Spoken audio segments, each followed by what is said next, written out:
Protesters block LAX traffic, face off with police as they rally against Trump's travel ban. Thousands of protesters converged on Los Angeles International Airport on Sunday to condemn President Trump's travel restrictions as attorneys filed court papers on behalf of those who were detained at the airport. Demonstrators shut down traffic in front of the Tom Bradley International Terminal and faced off with police in riot gear, chanting, "Let them in," and "Love, not hate, makes America great." After protesters marched around the airport, disrupting traffic, police confined the crowd to the area in front of the Bradley terminal. Then dozens of protesters sat down, blocking the airport's busy thoroughfare Worldway, and refused to leave until all detainees are released.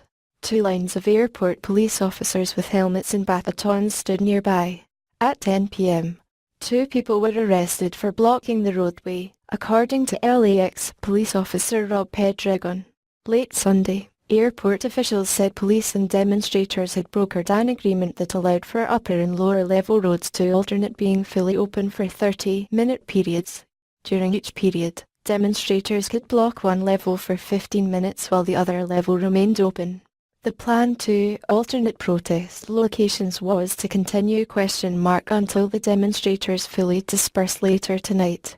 LAX officials said in a statement. Airport officials said the agreement protected protesters' civil rights while allowing operations at one of the nation's busiest airports to continue. Motorist Rebecca Bergeron, 22, was sitting at the head of a line of cars blocked by the protesters. Though she said she didn't object to their demonstration, she also wanted to get home to Arizona. "I have no problem if they want to protest this, but I just missed my flight," she said. "I just watched it take off." Another driver, Lonita Walker, 51, of Lancaster, said she also supported the protesters' message but desperately needed to get to the home of her sick mother in the San Fernando Valley. "I'm on their side all the way around but I need to get out of here," said a visibly exasperated Walker. At one point, Assistant LAPD Chief Michelle Moore used a megaphone to repeatedly ask the protesters to move to the sidewalk. He said he was not asking them to leave the airport but to simply clear the roadway in front of the Bradley terminal. "We do not want to arrest you," he said. Jenny Pasquarella, Director of Immigrant Rights for the ACLU in California, said her advocacy group had filed habeas petitions on behalf of 7 people who were detained at LAX on Saturday. Those 7 were later released.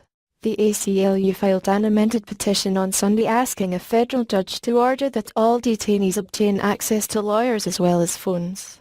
A judge could hear the petition on Monday or Tuesday. Also Sunday, a federal judge issued an order instructing federal officials to transport an Iranian man back to the U.S. after he was deported from LAX the day before.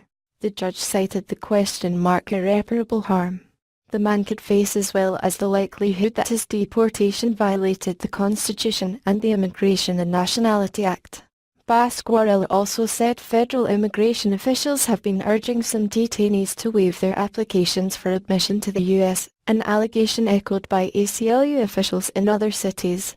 It was not clear what detainees were being threatened with, but Pasquarella suggested officials could threaten to deport detained individuals, which could have a long-term effect on their ability to re-enter the U.S. at a later date.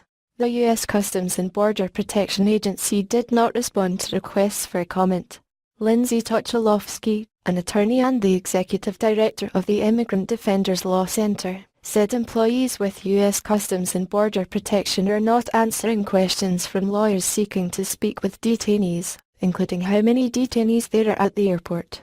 One detainee relayed to the ACLU that at least 100 people were being held on Saturday evening, Pasquarella said. Other immigration attorneys have corroborated that information, but cautioned that it was extremely difficult to get a reliable estimate.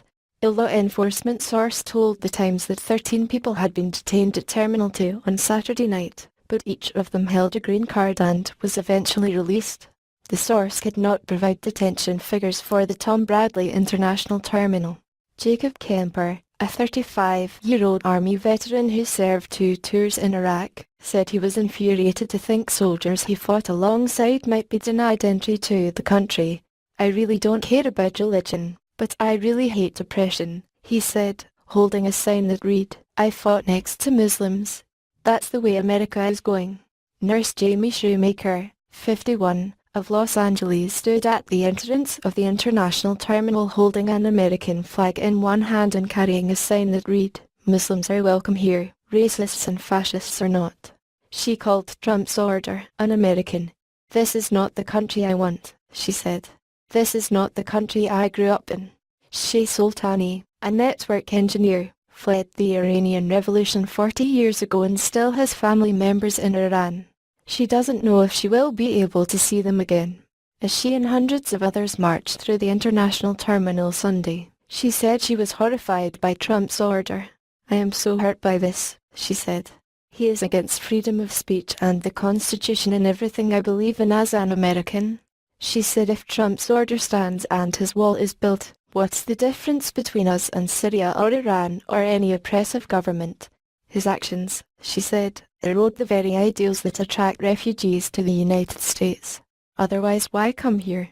Trump?S executive order suspended refugee arrivals and banned entry to the US from 7 Muslim-majority countries.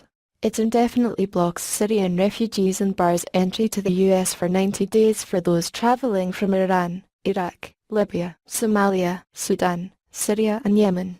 On Saturday, after mass demonstrations across the country, a federal judge in New York ordered a halt to deportations of travelers who arrived at airports with valid visas to enter the US, saying that sending them back to the affected countries could cause them irreparable harm. But she did not rule on the legality of the order. Rulings from the federal bench appear to have come too late for some. Marjan Bacon of West Los Angeles said her uncle was deported from LAX on Saturday afternoon just before the American Civil Liberties Union arrived with paperwork to stop the deportations. Ali Vagan arrived at 7:15 p.m. Friday from Tehran. He was going to stay with Marjan Bacon?S parents, then go to Indiana to join his wife, who arrived in the US 4 months ahead of him, and his son. He hasn't?He's seen his son in 12 years. Marjan Bacon said. But he never emerged from customs. She said he was put on a plane to Dubai, United Arab Emirates, at 3:15 p.m. Saturday.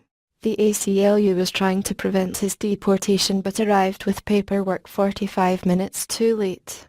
The family spoke to him by phone after he landed in Dubai, where he was waiting to be put on a flight to Tehran. "We only have an hour and 1 minute," Marjan Bacon said by cell phone Sunday afternoon. "My family is just here staring at the clock."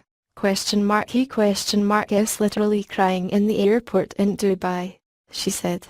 On Sunday afternoon, a federal judge in Los Angeles ordered authorities to transport Bacon back to the US and admit him under the terms of his visa, which is set to expire February the 14th.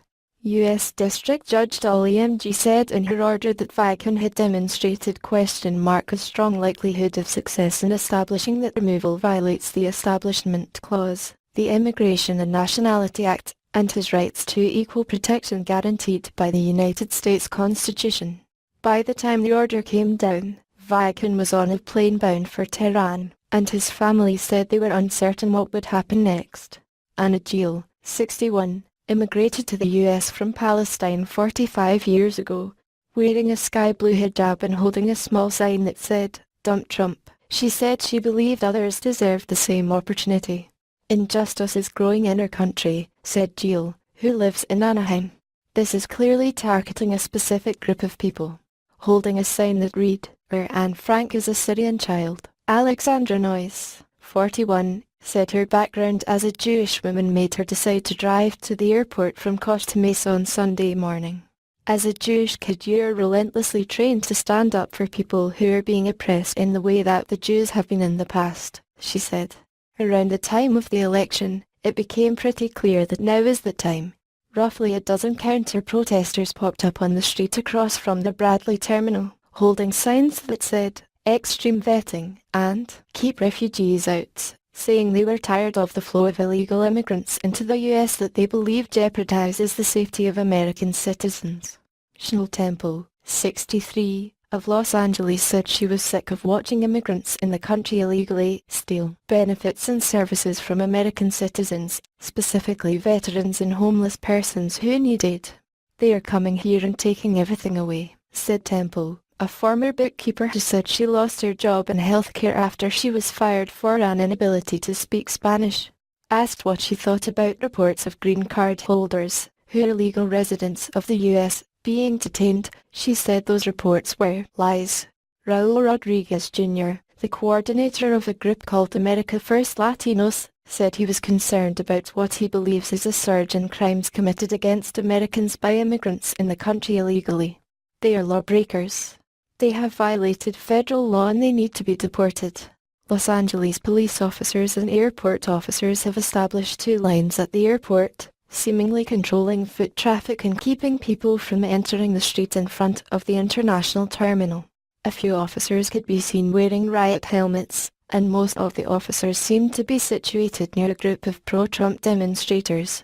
The group had been surrounded by demonstrators protesting the detentions, but police separated the groups.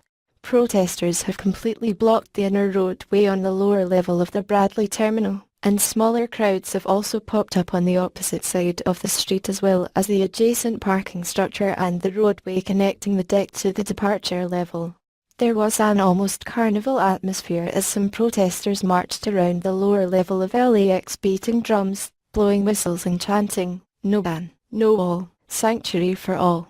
Carl Calkins ran down the road giving high fives to travelers waiting for buses and taxis. The 37-year-old construction worker from Los Angeles even led some of the members of a UCLA group in an 8-clap as they waited curbside. The march was serious for Calkins.